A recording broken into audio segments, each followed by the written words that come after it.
I have been looking for a set of wireless earbuds that could surpass for me the Samsung Galaxy Buds 2 Pros for a really long time. I have tested so many sets of wireless earbuds, it's not even funny. I have a whole bag of them stashed away in a drawer across the other side of the room. And it's just been very hard to take these out of my pockets. Lately, the Sony LinkBuds S came close, and those are my earbuds when I'm not using a Samsung device. But yet still, I would have to say these are the better buds. They sound so good. They have such a nice feature set. They're just really hard to beat. But there was one glaring hole in my coverage of earbuds, and that was the Pixel Buds Pros. Now, I had reviewed the Pixel Buds A series a good while back and really liked them, in particular because of that nifty little wingtip on the earbuds themselves that keeps them in place. But overall, just the look and feel, the polish of the software experience in general, the way that the assistant worked, it was all so nice and smooth, the way that these things functioned. I really liked them, but of course the sound quality just was not in the same category as what you have with the Buds 2 Pros. But there exists, like I said, another set of earbuds, the Pixel Buds Pros. So I reached out to Google and I said, hey, I want to review these buds. Could you send them over to me so that I can give a look to these? They obliged, sent them over, and I've been using them.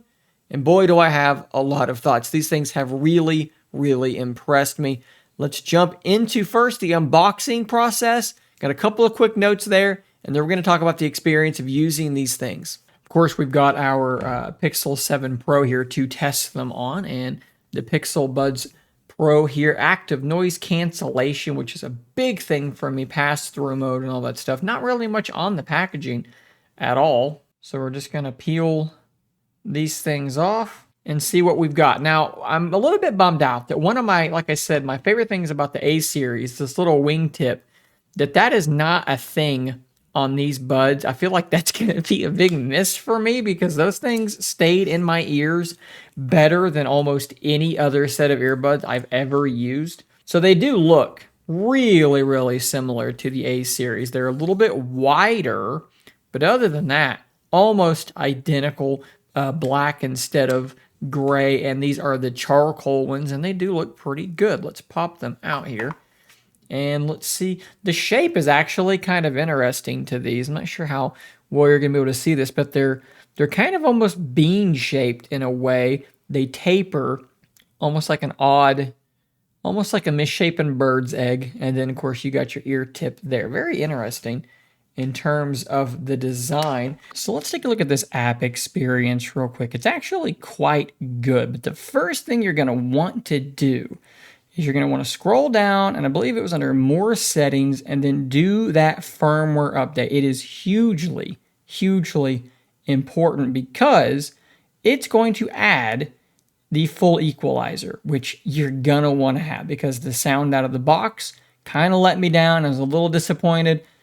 Ran that firmware update, and now I'm able to dial it in. Oh man, we're going to talk about it later, but that helped a ton. So up here at the top, you can see that you've got your battery life for everything, including the case. You also can toggle between your noise cancellation and transparency modes. There's a few things here for Google Assistant, which works really well, right? You're going to long press on that earbud. It's going to beep, say what you need to say, take your hand off the earbud, and it's going to answer. It's very fast, works really well. Love this implementation. There's the Find My Device thing, right? So if you leave it behind, you can ring an actual earbud itself or see the last known location so you don't lose your buds. As far as the touch controls go, they're okay. The swipe forward and swipe backwards for volume has been a little hit or miss for me, but honestly better than I was expecting. You can customize this bit, the touch and hold. You can basically change which side is assistant and which side is going to toggle between your noise control, and you can kind of change what that's going to look like as well. Everything else just kind of is what it is. There's no customization on the rest of it. Multi-point is a really cool feature as well. The ability to be connected to two devices at the same time. So I've got this thing connected to this device and my Galaxy Z Fold 4, which is currently where my primary SIM is. Awesome feature to be able to use. And yeah, there's probably some more stuff in there worth talking about, but those are the big points for me, the most important things about this app. Overall, pretty good experience. So first I want to address what was my initial main concern with these buds going in. If I have a complaint with the Buds 2 Pros, it's that lately I've had a hard time keeping them in my ear. I've even tried some aftermarket ear tips that are memory foam, hoping that would hold them in place. But as I'm out in the yard, or I'm moving around, I'm doing work, and I start to sweat a little bit, they just want to come out of my ears a little bit too easily. Okay, so that's been a little bit frustrating.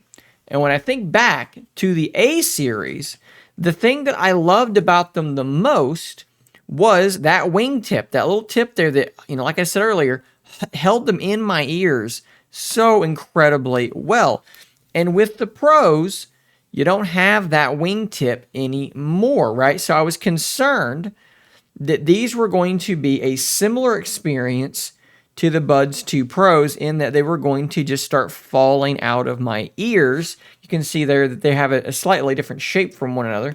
But I was concerned that that was going to happen, that they were not going to be anywhere near as secure in my ears as the A series were. And I don't think that they are as secure as the A series. However, when I put them in and I did a lot of activity, right? I moved around a lot and they stayed pretty darn well in my ears. I'm fairly happy with that to this point. I still do wish they had kept that design, kept that little tip there because that's an awesome feature to have, but I think that they're okay. Now, what about in terms of the all-important feature, sound quality? Well, I first want to let you guys know that with the Buds Pros, I have done my own custom equalizer, right? I've set it the way that it sounds the best to me. And on the Buds 2 Pros, I'm using the dynamic preset because, again, that's the one that sounds the best to me. This is all subjective, okay? We're not going to be doing this in the sense of like which one is more accurate because I don't have a way to necessarily tell that. I'm just going to go with which one sounds the best to me. And when I did my testing, what I tend to do is I have two phones in front of me with two sets of earbuds. I put one set in, I play a song, I take some notes, I pop them out, pop the other ones in, I play the same song, and I take notes, and then I compare and I contrast. And when I've done that with the Buds 2 Pros, my top earbuds, and the Pixel Buds Pros, which is complicated to go back and forth stating both of these earbuds, what I found was that the Pixel Buds Pros are so very close. They are so close to toppling the Samsung Buds. You may have seen my recent review of the Sony Link Buds S, and I basically felt like at the end of that the Samsung Buds were still the better sounding ones, but the Sony ones were close enough that with the really nice feature set, they could be my primary earbuds on my non-Samsung device pretty easily.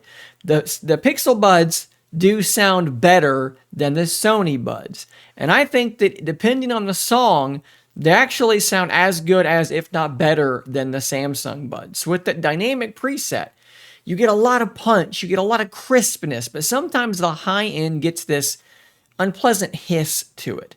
The Pixel Buds don't have that. They don't have quite the same level of punch and crispness, but they also don't falter in that hiss way that the Samsung Buds do. So depending on the song, I'm going to prefer one versus the other, but they're really close. They trade punches in a way that even the Sony Buds were not quite able to for me. Now, in terms of noise cancellation, the Samsung Buds are just better. Okay, they just are. Typically what I do is I'll either play some audio out of my PC speakers of like a crowd, like a bunch of crowd noise and some white noise, some music, and I will test them back and forth. And the Samsung Buds unequivocally do a better job of canceling out that kind of background noise. In terms of pass-through, it's similar. The Samsung Buds just have a clearer, more open pass-through sound. The Pixel Buds aren't bad, but if ANC and pass-through mode are your biggest concerns, Samsung has them beat there, in my opinion, fairly handily. In terms of microphone quality, well, it is what you are currently hearing at this very moment. This is the Pixel Buds Pros microphone quality test. Let's pop these out and switch over to Samsung. And likewise, these are the Samsung Buds 2 Pros microphone test. Hopefully this serves as a good comparison to the Pixel Buds Pros. In terms of the overall fit and finish, right, the premiumness of both of these cases, they kind of take different approaches, right? This kind of has that grippy material, but as you can see here, it's beginning to almost peel off like the clear coat on a late 90s General Motors vehicle. So that is something to definitely keep an eye on. This thing has definitely been carried a lot, as you can see. Now, the Pixel Buds, look at the top here. They've been in my pocket for a very short amount of time, and they are in the pocket where my keys are. I don't know if this is being picked up on the camera at all. Maybe you can just barely see it, but they're scuffed already. Maybe I can just like insert a picture or something here, but they're kind of scuffed on top. So this kind of eggshell material apparently is going to be a bit more prone to scuffing. I do want to point out that both of these devices do obviously charge over USB-C, and they do both support wireless charging, which is a nice feature on both. Overall, pocketability is quite similar, although the kind of sleek shape of the Pixel Buds might make them actually a bit more pocketable. They're thinner and they're more sleek, so that's going to kind of depend on what else is in your pocket, I guess. But both do look and feel very nice, very premium. All right, let's try to wrap this thing up in a nice bow. The Google Pixel Buds Pro, you can buy them right now for $199. Samsung's Buds 2 Pros are still $229. Now, I know you can find them renewed, you can find them on sale, and that's probably true of both of these. We're talking about MSRP right now, what they officially go for. Do I think that the Buds 2 Pros are $30 better than what Google has? No, I don't. The only reason I would pay $30 more to get these is if you're already well invested into the Samsung ecosystem. You've got a Samsung phone, maybe you're wearing a Galaxy Watch, and you're just going to go all in on Samsung, okay? It could make sense at that point. But for everybody else, if you're looking to buy a premium set of wireless earbuds with a solid feature set, solid sound, really good battery life, nice fit and finish, it's going to be really hard for me not to recommend the Pixel Buds Pro at this point. If you're going to drop down another $50 or so, okay, yeah, then go grab yourself the Sony Link Buds S. I think that that's kind of my gamut there. Top premium, unless you're like just a Samsung hardcore person, probably going to tell you to get the Pixel Buds. If you drop down a little bit, get the Sony Link Buds S, and then from there, it's going to get a lot more complicated because there's a ton of really good earbuds at that $150 and lower price point. After being so underwhelmed by the audio quality in the A series, I have to say I am very pleasantly surprised with how good the Pixel Buds Pro do actually sound. And I think that they're going to be in my pocket now for a while, in particular when I'm not using my Samsung hardware. Big shout out to Google for being super cool, letting me be part of Team Pixel and just sending these things over so quickly when I shot out that email. Really, really cool to be able to bring this video to you guys. As usual, they have no early copy or any approval, any input on this video. They will see it at the same time that you are. I will have affiliate links to all of the buds I mentioned in the comments, or rather in the description, maybe both, down below. By using one of those links to help support the channel. Guys, I will see you on the next one. And until next time, stay nerdy, my friends.